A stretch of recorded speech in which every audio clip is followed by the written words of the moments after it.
Yo, what's going on, guys? I'm back here. You like the new setup? Because I really don't. I don't have the screen there. I'm trying to make that a new kind of thing.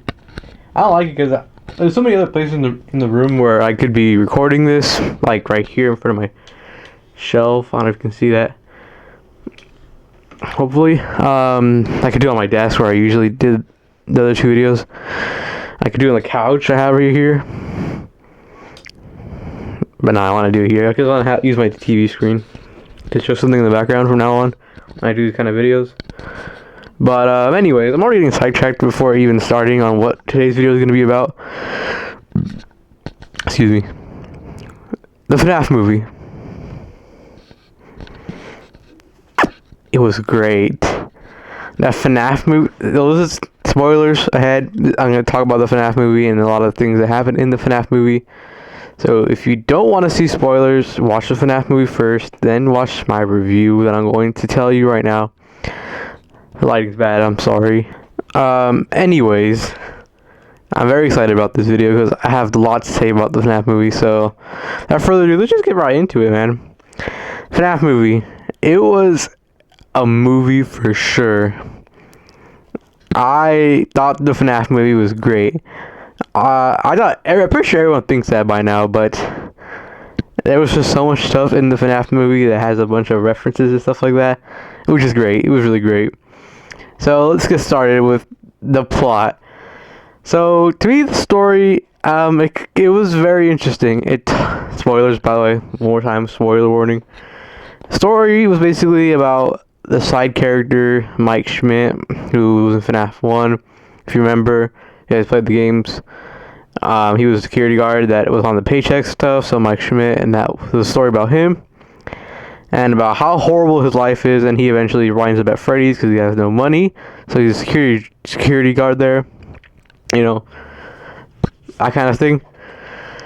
And he has a sister named Abby, which gets to go to Freddy's, and the big part of the story is trying to save Abby because she gets kidnapped by the animatronics because they want her, because it's something Mike does. I'm not trying to say too much spoilers, but that's basically just the story.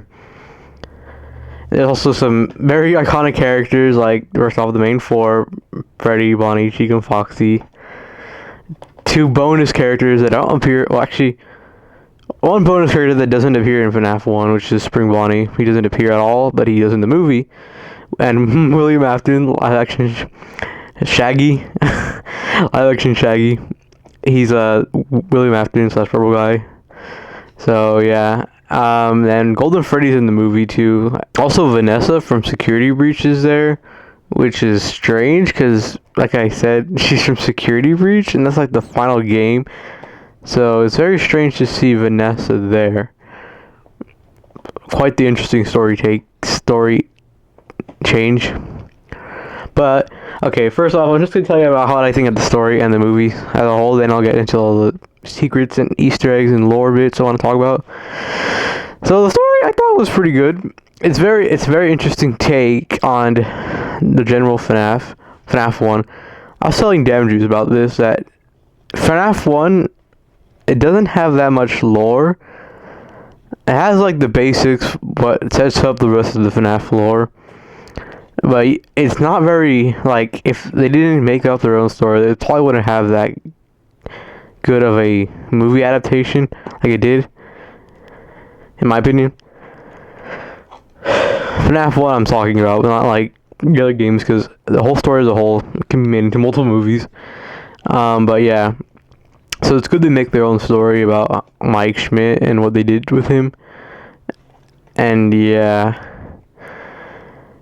there were some parts in the movie where I didn't think were necessary. Well, they were cool to include, but I don't know if they were necessary to have. Like, spoilers, Mike and Vanessa randomly talk at some points, and like, that was just kind of, it was alright. Like, I know it would be too much to just show off the animatronics like everybody wants, but I don't know, it was just kind of boring at one part. But yeah, there was also some funny stuff that I seen memes about how goofy the animatronics might act, and there was a certain part where the animatronics built a fort. So I put Fortnite because they literally were playing Fortnite in the location. Literally all of them were just building stuff. And there was a really goofy line in there as well, so that would happen. We'll say though, the ending of the movie, towards the ending and the climax to the ending, was very cool. Like the ending, basically, they have to save Abby, Vanessa, and Mike, so they go back to the pizzeria, and then yeah, so because then Purple Guy comes up in the Spring Bonnie costume, which is super cool. Then he shows up. And then they fight, and then spoilers, William Afton is Vanessa's dad in the movie, which I'll talk about the lore in a second. But then, yeah, she stabs him, which is pretty wow. They end the movie without showing what happens afterwards. She just goes to the hospital. They don't continue with that detail. Then Mike gets beat up by them. Then they find out how to destroy... Or not how to destroy, how to get rid of him. Have to turn the animatronics on him because they, I guess, are controlled by him. So Abby makes this like drawing and she shows it to them, and then they go reverse and they all attack Spring Bonnie, and then they jump him basically. And then yeah. He gets the spring lock treatment, which is pretty cool. And then yeah, that's basically how the story is of the movie. Nothing we don't know would have happened. There was another interesting part about Abby getting separated from Mike law-wise, because like one of their aunts wants custody of Abby because they think Mike is a bad brother, doesn't take care of her very often, which is a bit weird. I don't know how I follow all that. Other than that, I don't think there was too much bad stuff in terms of story-wise. I think story was the main problem, to be honest. Like, that was the only issue I had with the movie. There was some parts where I was like, huh, that's interesting. Why would that's kind of boring? I don't know. The story was kind of but I don't really know what they could have done for the story, really, from FNAF 1, because this whole movie is based off FNAF 1, and some references to other games we're going to talk about. And yeah, I think that's about it when it comes to the story. Those are just my two critiques. Some parts were kind of boring and unnecessary. Design-wise, though, everything was spot on. Like, the costumes for a Springtrap or a Spring Bonnie was super cool. The animatronics looked super dope, because they were real. And you've probably seen other YouTubers already cover it when they went to the location. So that was very cool as well. Seeing their POV. It would have been cool to go to. I'm pretty sure anyone would have wanted to go. But they were very, very good detailed, in my opinion. Golden Freddy was an interesting design because he doesn't look like Golden Freddy that much. You know, like, if you know FNAF basically, you know that when you saw him, it's like, oh, that's Golden Freddy. But he had a blue eye and missing one ear, which is never seen at all through Golden Freddy throughout any FNAF game. So that was an interesting redesign. Even Spring Bonnie was kind of weird because Spring Bonnie, you either see him in his pure fixed form or in Springtrap or Afton, and he was like in between Springtrap and Spring Bonnie, like fixed but burnt. It was an interesting design, but it was still cool overall. I don't really mind the new design. Cupcake was vicious as heck, as you've probably seen through memes and stuff. Yeah, Cupcake was an interesting one. He's never that aggressive in any of the FNAF games, except FNAF 4, Nightmare Cupcake. But it was very funny to see him so aggressive. I thought that was pretty cool. Like I said, all the designs are super cool. Also, another story, little fact, that the lore, or not the lore, the scary component was there, sort of. FNAF has a lot of jump scares, and I seen through this in a review, and I should bring up too. There was no very jump scares in the FNAF movie. Like, there was some, but there was like not. They weren't scary. Like, you kind of saw them coming, so they weren't technically jump scares like there was in FNAF, obviously. Alright, I think now that covers some other stuff. Now let's talk about some of the Easter eggs I think were very cool to see. First off, let's start off with some of the obvious ones. All the YouTuber stuff that was mentioned. Like, there was a board in a random scene with Employees of the Month, and you saw, like, some YouTubers, like AB Ryan, Baz, Dalko, Razbalski, all them. They were in the background. That was pretty cool. Then MatPat was there in the beginning, which everybody thought it was like he juked us because of what he said in that one video. But he was in the movie, so that was pretty funny. That was pretty cool. And the Ness reference to his game theory, that was even funnier. And Corey Kenshin was there too, so that was very cool. I watched all of them, so it's all really cool to see them in the movie. It is a shame Markiplier wasn't in it, but it makes sense after what he said in the live stream, so it was fair, you know. Also, there was some references to some of the community-related stuff. Like, there was a whole costume for Sparky the dog, like that one joke or hoax there was long ago when FNAF was barely popping. Like, Sparky the dog is real and he's in the parts and servers, but he never existed. But they made a reference. First off, the restaurant where MatPat's in, he works at, I guess he's a waiter. There's all spoilers, by the way. Yeah, he's there. So, and the restaurant's called Sparky's Diner or something.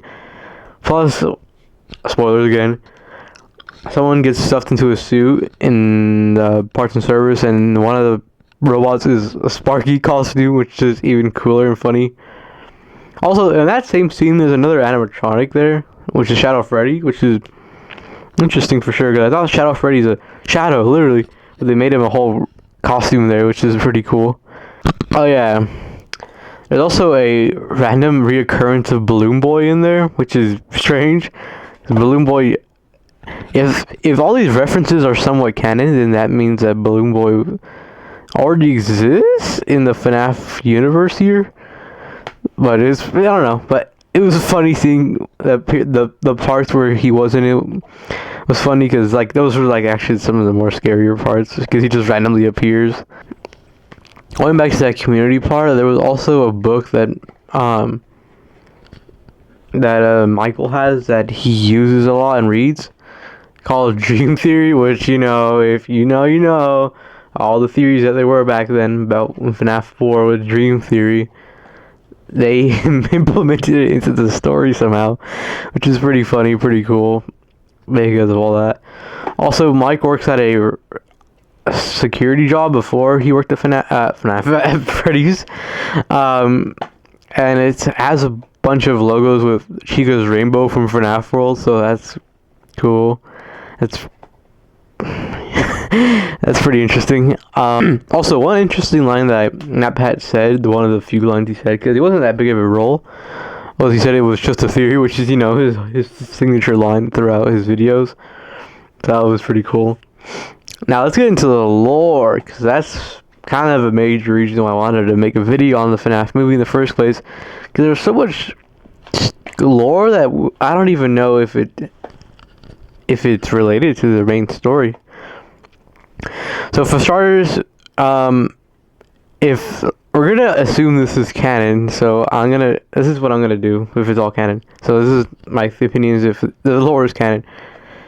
The movie kind of proves that Vanessa is Afton's daughter, so that is interesting for sure. Which does just mean Afton had another kid? Is Elizabeth Vanessa?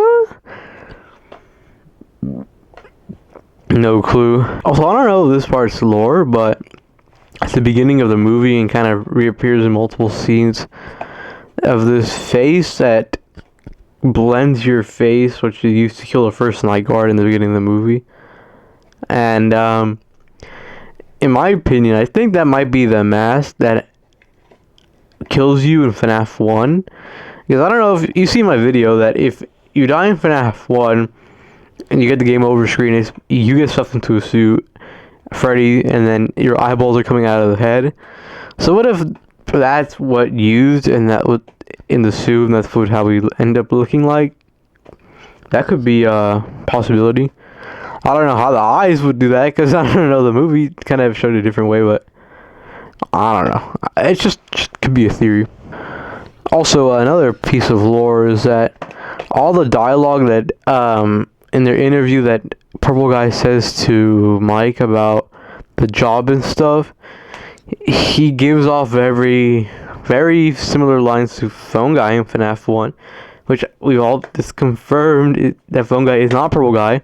They're not the same person, but a lot of coincidences there. I don't know if it's just to be a Philip Phone Guy, because I don't know. I don't remember if in FNAF 1 you're guarding a location that was already open, that is still open in that time period where you're playing, or when it's already closed like how it is in the movie, but I'm not sure. There's also a part where, well, this is more towards the ending, like the credits. There's a reference and a piece of lore as well. One of the references is they do play the signature FNAF 1 song by the Living Tombstone on the credits, which is just very cool to see them acknowledging it, which is pretty funny, pretty cool. I was with Damages and I was just like, oh my god, it was there. And then they also play two different lore bits where it plays a Puppets theme, is Music Box from FNAF 2 and Custom Night. But that's pretty crazy. That means that there is going to be a FNAF 2 movie. That basically confirms it, you know. And also that there is a in FNAF basically there's secret messages in the mini games you can play, spelling out words in a very ominous tone, like save him, save me, come, something like that. So there is at the credits that spells that same kind of way, saying come find me, which who knows what that could mean, but that seems like it's going to be either which I thought at first, a real life FNAF ARG kind of thing, which would be super dope, but I don't know, or it's going to be like a confirmer about the next movie, which I think is more like the obvious one. I doubt they would do something that cool for the movie, but they did a lot of promotion for the movie, so it could be. At the top of my head, I can't think of any other things. There's like minor details from like little references. Like there's like pills from FNAF 4 that Mike takes. I'll try to think of them maybe later. I don't know if I'll do part 2, but I don't know. I kind of want to rewatch the movie because I know it's on Peacock, so that'd be pretty cool. Yeah, I don't think there's anything else I want to mention. I talked about the lore, the Easter eggs, the story. Excuse me. Yeah, that's basically it. As a whole, the FNAF movie was I'll give it a 9.5. Just the story kind of threw me off, but it was still really good. Like the problem wasn't the story was bad. It's just very interesting, you know. I think that's about it. FNAF movie probably is the best movie I've seen all year, over the Mario movie maybe, and Oppenheimer. I was gonna do a video on Oppenheimer, but like, nah. I think the FNAF movie is probably better to do a review on the channel. I was even gonna do a Mario movie, but if you want to see the Mario movie review, then maybe we can do that. Because the Mario movie was a really great movie. We watched it also this year. It's been banger video game movies this year. I haven't watched Gran Turismo though. I know that one came out this year. Anyways, that's gonna be it for this video. So if you guys did enjoy, like and subscribe. Tell me what you thought about the movie in the comments. I'll read them. And yeah, if you guys did enjoy, like and subscribe. And I'm gonna continue FNAF World and KOF because that's the series we're doing right now. Then you guys let me know what I want to play next. So if you guys enjoy, like and subscribe. I'll see you guys later. Bye.